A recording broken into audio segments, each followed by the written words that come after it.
Basic law interpretation on the cards over right of abode for mainland children. Rival groups face off at forum attended by the CE.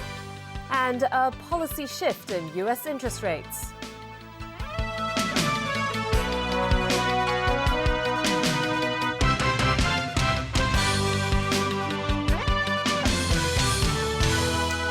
Good evening. The Secretary for Justice has suggested that the Court of Final Appeal should consider seeking Beijing's interpretation of the Basic Law on the issue of the right of abode in Hong Kong.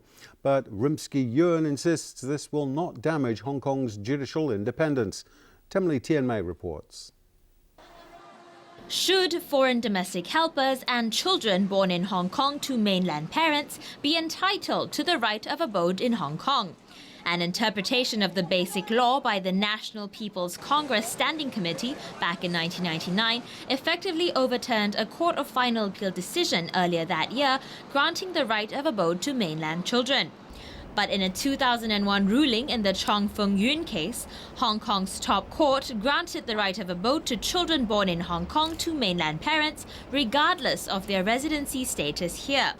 And now, to clear the air on the right of abode for foreign domestic helpers, the Secretary for Justice suggests that the Court of Final Appeal should ask the NPC Standing Committee to clarify if a reference to a 1996 report by the SAR Preparatory Committee was meant to be part of the interpretation on the matter. That could mean children born here in Hong Kong to non-local parents won't be entitled to the right of abode, effectively overturning the Court of Final Appeal's ruling on Chong Feng-Yuen. Rimsky-Yuen denied he is asking the court to go back on its own decision. Because if you go back to the case of Chong Feng-Yuen, in fact, there is a point which there was an express paragraph in the Court of Final Appeal judgment. That point was not argued. It was being simply proceed on the basis of both parties' assumption as a result of a concession made by the government at the time. He insisted that it is now entirely up to the Court of Final Appeal to decide whether to turn to Beijing. Therefore, there can hardly be any damage to the rule of law or jeopardizing of our judicial independence. He divulged little on the relevance to the foreign domestic helpers case because the litigation is not yet over. But he denied that's an excuse to seek Beijing's interpretation, given the controversy over the large number of mainland mothers who now choose to give birth in Hong Kong so that their kids can have residency rights. But Yuen ignored a question on why now.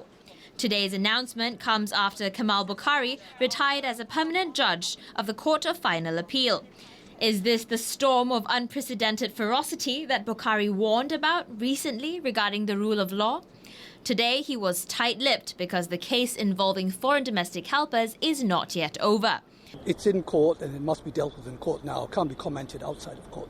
The heart of the matter now goes beyond the right of abode. It is whether the Secretary for Justice, who took office shy of 6 months ago, actually condones asking Beijing to clarify a decision made by Hong Kong's Court of Final Appeal. Seeking reinterpretation of the Basic Law has always been a concern of the Hong Kong citizens. I'm sure that the administration, when they are considering this issue, will be very careful what they need to do.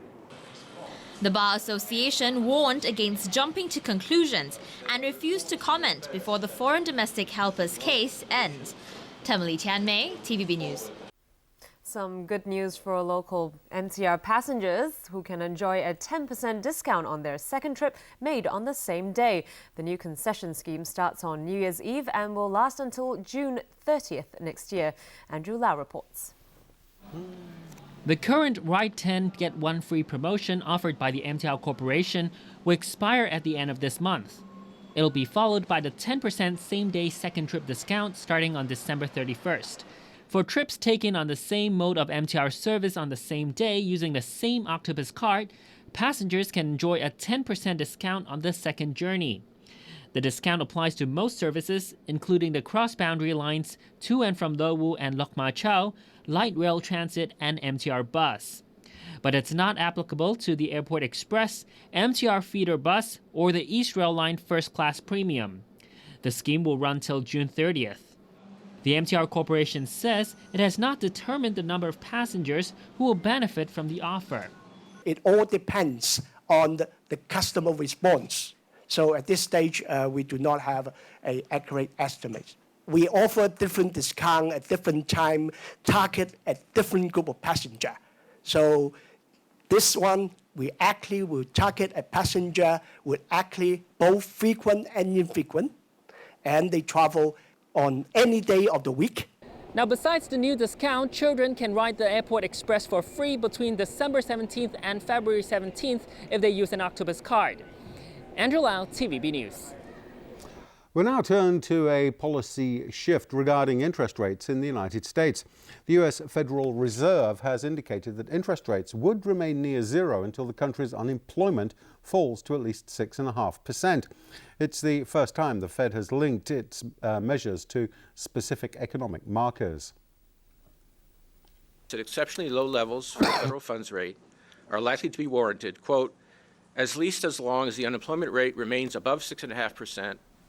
Inflation over the period between 1 and 2 years ahead is projected to be no more than half a percentage point above the committee's 2% longer-run goal, and longer-term inflation expectations continue to be well anchored. Previously, the Fed said it expected to keep interest rates at a record low at least until through mid-2015. Now it believes the U.S. jobless rate won't drop below 6.5%, at least until the end of that year. Here in Hong Kong, the Hong Kong Monetary Authority says it will continue to maintain the peg and the stability of the local currency, even if more hot money comes here because of the low interest rates. And Japan today scrambled 8 F-15 fighter jets after a Chinese aircraft entered what Tokyo considers its airspace over the disputed Diaoyu Islands.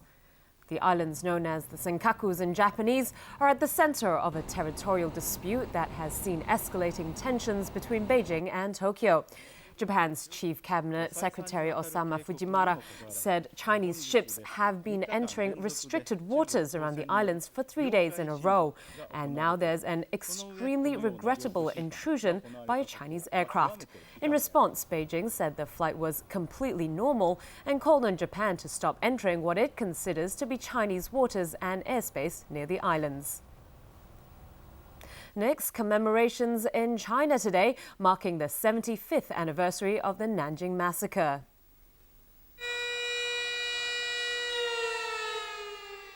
Here in Nanjing, mourners stood in silence as sirens wailed at the Nanjing Massacre Memorial before hundreds of doves were released into the air.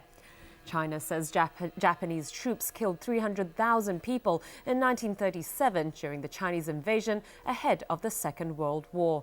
Some conservative Japanese politicians and scholars deny a massacre had taken place. Since then, ties between the two countries have been strained by what Beijing says has been Tokyo's refusal to admit to wartime atrocities. And in Tokyo, 2 Hong Kong activists were questioned by Japanese police when they staged a protest at the Yasukuni Shrine. The United Nations Security Council has condemned yesterday's rocket launch by North Korea and is now considering how to respond to Pyongyang's violation of a ban on its ballistic missile development. Despite the North's surprising success at putting a satellite into orbit, experts say the country still has a long way to go before it can make any perceived threats from this latest development into a reality. North Korea's state media has now released video of the launch of its Hwangmyeong-song-3 satellite aboard an Unha-3 rocket. The Unha-3 has a potential range of up to 10,000 kilometers, putting the northwest coast of the United States within range. But the satellite it launched only weighs about 50 kilograms, about 1/10 of the weight of a nuclear warhead. The North would also need to develop re-entry and guidance mechanisms before the system presents any viable threat. Nevertheless, UN Secretary-General Ban Ki-moon said he deplored the launch, which was a clear violation of United Nations resolutions. I have been urging the leadership in Pyongyang not to carry out such a launch and instead to build the confidence to improve the lives of its people. In Washington, the White House said there would be consequences, and the State Department suggested those consequences would most likely be felt the most by ordinary North Koreans. Obligations, it is only going to serve to further isolate the North Korean regime. It's not going to do anything to help the poor, suffering North Korean people. It's only going to further impoverish them. But whether the condemnation and regret over the launch will result in further international sanctions depends largely on China. UN envoys say what the Chinese will be prepared to accept in terms of a new resolution against its longtime ally is not yet clear. And when we come back, factory said to have sold substandard cooking oil. Lionel Messi still unstoppable. And celebrate Paris Landmark.